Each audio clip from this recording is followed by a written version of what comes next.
Oke, terima kasih, Pak Kris, sudah memberi insight. Oke, jadi, buat teman-teman silakan untuk pertanyaan di Q&A. Akan saya bacakan berapa ya, Pak Kris ya. Jadi kita nggak akan angkat semua pertanyaan karena ini banyak sekali. Oke, dari Elson Ricardo. Pak Kris, sharingnya bagus banget. Boleh cerita Pak, turning point Pak Kris selama investasi apa sehingga mengamini apa yang diceritakan tadi.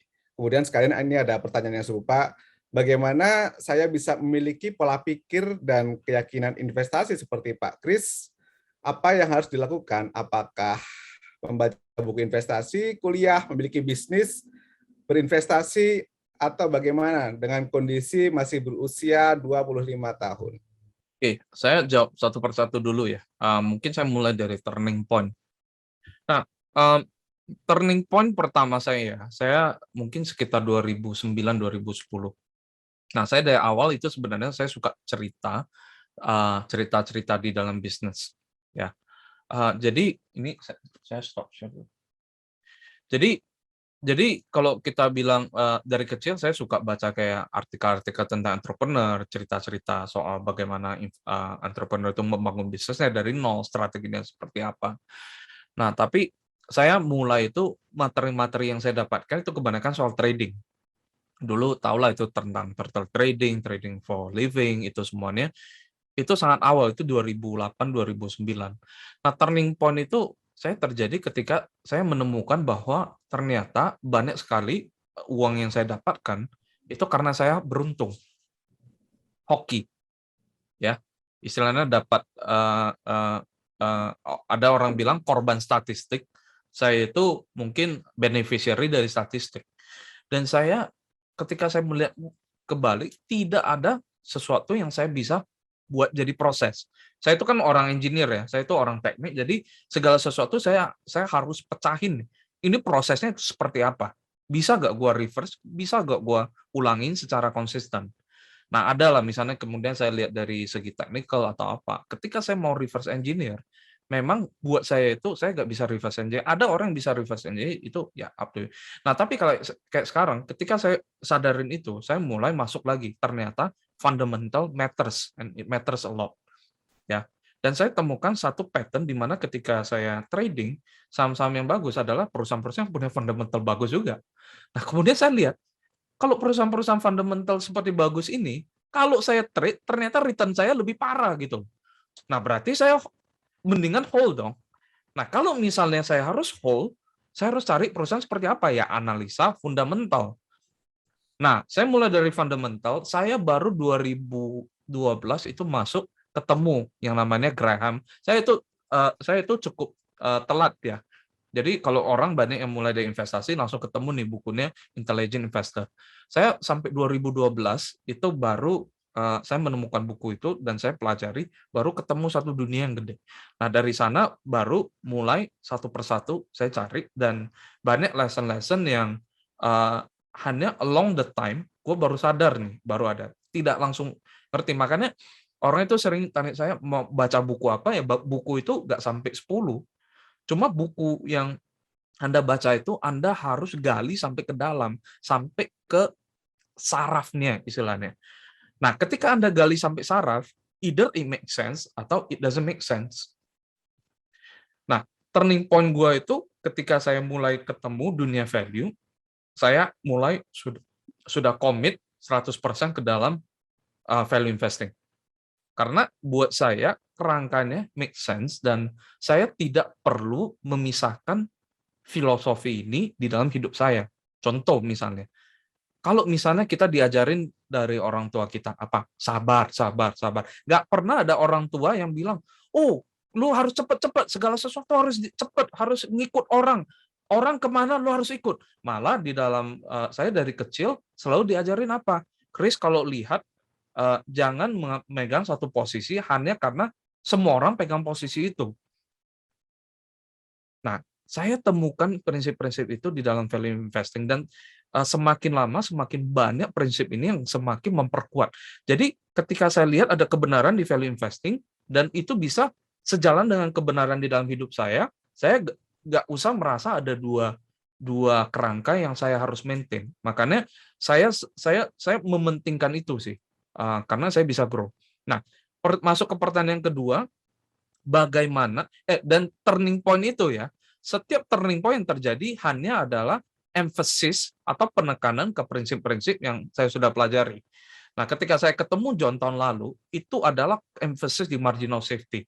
Dan Anda tidak, ini gue mungkin nggak bisa jelasin ya, tapi penekanan margin of safety itu hanya very simple.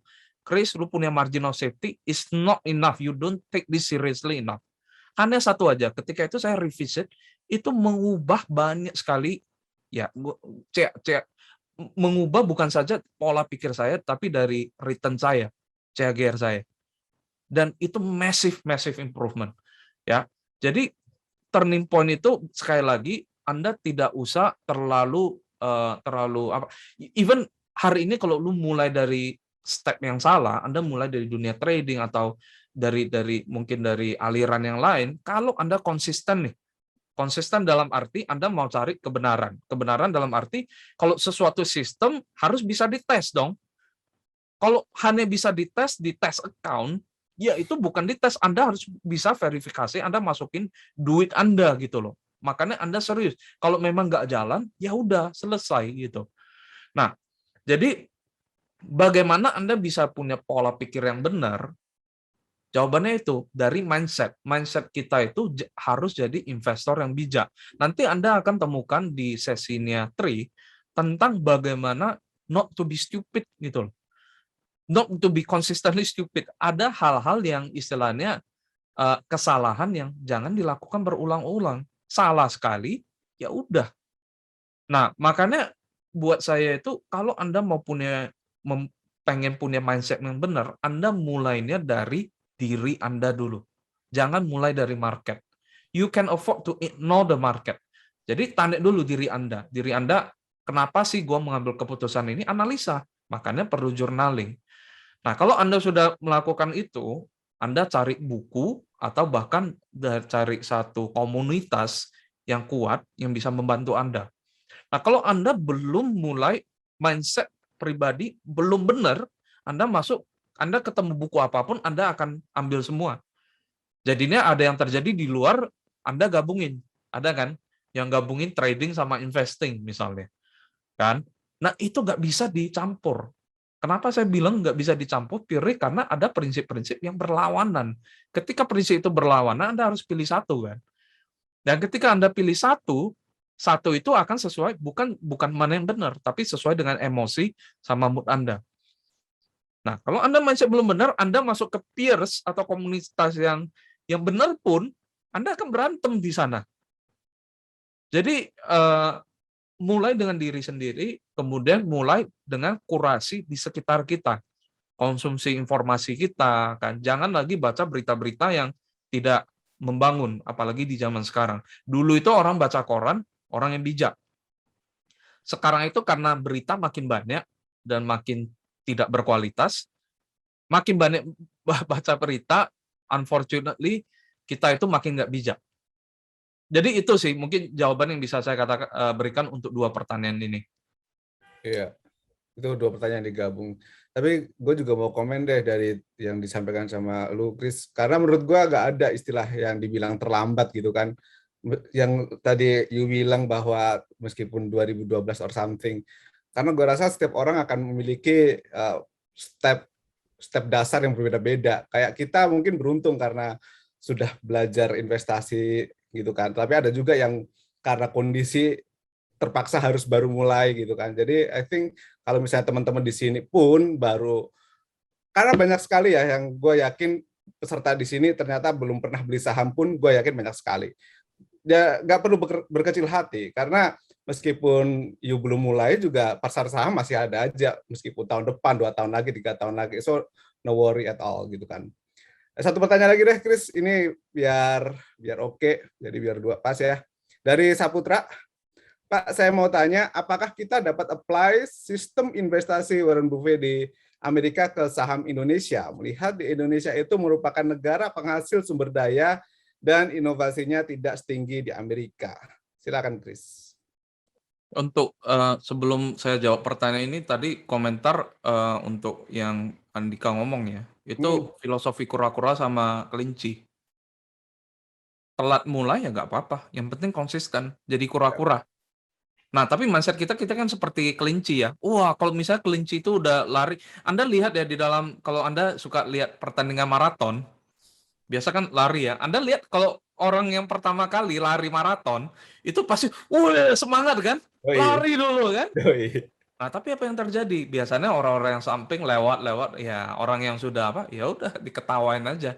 Tuh, nanti lihat ya, kilometer 30 nanti, kira-kira gimana. Nah, itu yang terjadi. Karena kita punya ekspektasi waktu yang berbeda. Kita kira 1 tahun telat, itu ya memang sangat apalah ya, lebih sakit kalau di dalam jangka panjang. Tapi is just chill gitu loh, enjoy the journey. Karena nggak ada istilahnya, nggak ada satu target di mana, oh saya harus capai 100 M.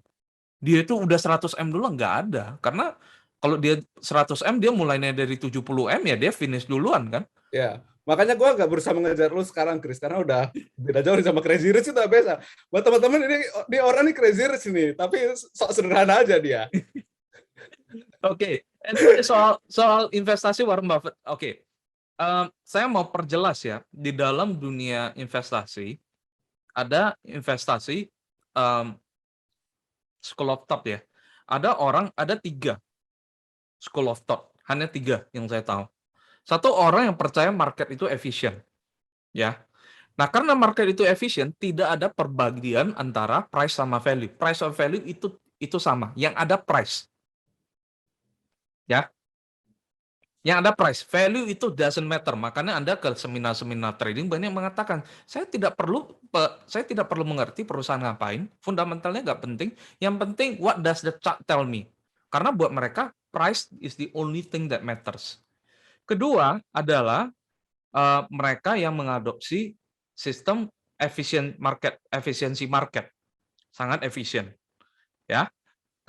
Artinya price sama value itu indistinguishable.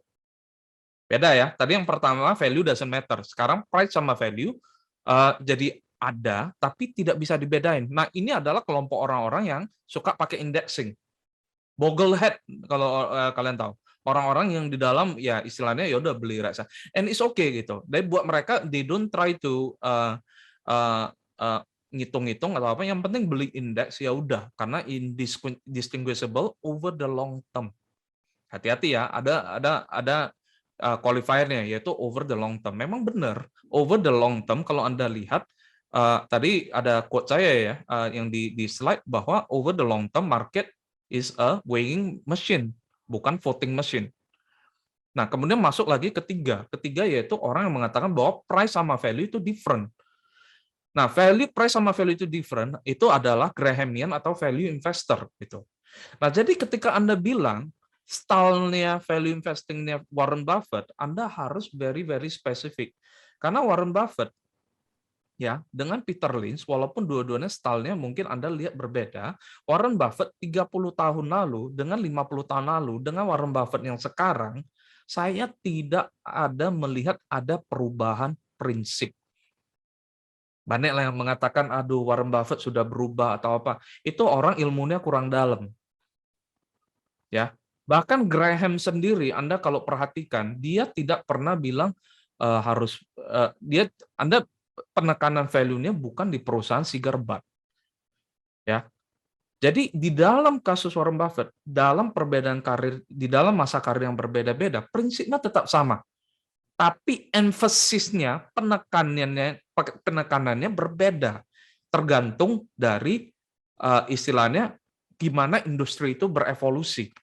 Industri kalau secara singkat ada industri mulai dari agrikultur masuk ke manufacturing, manufacturing masuk ke service, ya, service atau consumer lah kita bilang, kemudian masuk ke teknologi. Itu adalah 4 wave yang kita lihat.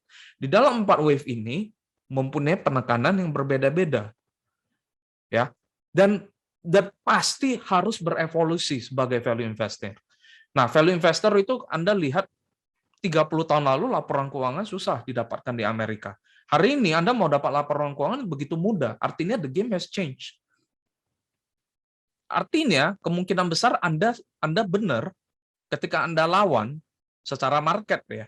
Itu sangat susah. Anda hari ini bisa menang bukan berdasarkan informasi, tapi berdasarkan insight. Bukan berdasarkan baca saja, tapi mikir.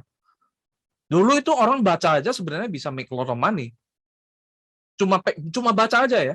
Sekarang Anda nggak bisa, Anda harus baca dan mikir. Dan yang terakhir, kalau ini doesn't work, Anda harus nunggu. Anda harus sabar. Nah, jadi apakah Warren Buffett punya style investing bisa di-apply di Indonesia? Bisa. 100%. Ya. Kalau Anda bisa, saya suka mengikuti investor-investor yang saya respect ya. Orang-orang yang kemudian berusaha untuk sekali lagi reverse engineer. Ya, hari ini kalau Pak Lo beli satu saham, Pak Lo Kengong ya, yang mungkin senior kita, kita bisa lihat aja kenapa dia beli. Walaupun Anda nggak beli, Anda coba beli aja, Anda lihat aja. Kemudian Anda lihat, karena Pak Lo kan sering seminar di luar, lihat prinsipnya, kemudian lihat action-nya, Anda pelajari dari sana. Karena buat saya itu, ketika teori ketemu dengan praktek, di sana kesempatan kita untuk belajar. Walaupun kita tidak bisa 100% mengerti ya. Karena yang tahu itu ya Pak Lo sendiri, kecuali Anda dimentorin one-on-one sama dia. Kan? Nah, jadi Anda pelajari, kemudian Anda lihat bagaimana teori itu bisa berjalan. Jadi pertanyaan kalau misalnya Warren Buffett, dia ke Indonesia, saya yakin dia juga will do well. Bukan karena style investingnya, tapi karena memang selalu ada opportunity. Mr. Market itu ya, surprisingly ya, tidak ada beda Mr. Market yang pegang paspor Amerika dengan Mr. Market yang pegang paspor Indonesia. Sama-sama. Ya. Jadi saya rasa ini adalah prinsip yang tidak akan kekang oleh waktu. Saya yakin 100 tahun lagi pasar masih ada yang mismatch, masih ada Mr. Market, masih ada saham yang undervalue, ya, dan tidak akan kekang oleh lokasi geografis. Ya, Anda bisa lihat kalau misalnya investor-investor yang bilang dia itu akarnya dari Graham, itu di setiap negara, hampir setiap negara yang punya pasar saham itu ada gitu loh. Dan ini adalah satu komunitas global. Dan tidak bisa dilakukan semua orang ya. Tidak semua orang bisa melakukan ini secara konsisten. Ya, apa yang dilakukan Warren Buffett. So, jawabannya bisa. Itu. Oke, thanks Chris. Jadi itu aja 2 pertanyaan yang akan kita angkat untuk sesinya Chris Angkasa. Tapi kalian bisa bertanya lagi terkait soal ini di sesi kelima, yaitu besok sore. Nah, sekarang kita akan istirahat dulu ya, break 10 menit untuk sebelum masuk ke sesinya TRI. Tapi buat teman-teman informasi saja, meskipun kita berempat itu punya background yang berbeda, kalau lagi ngobrolin saham, kita tuh nggak pernah ngomong soal harga. Ya Chris ya, belum pernah ya kita ngomong, ini harganya berapa ini harus dibeli. Nggak pernah sama sekali, nggak ada cerita kayak gitu. Justru kita ngobrol, sharing filosofinya. Kenapa? Karena menurut kita itu jauh lebih berharga gitu ya.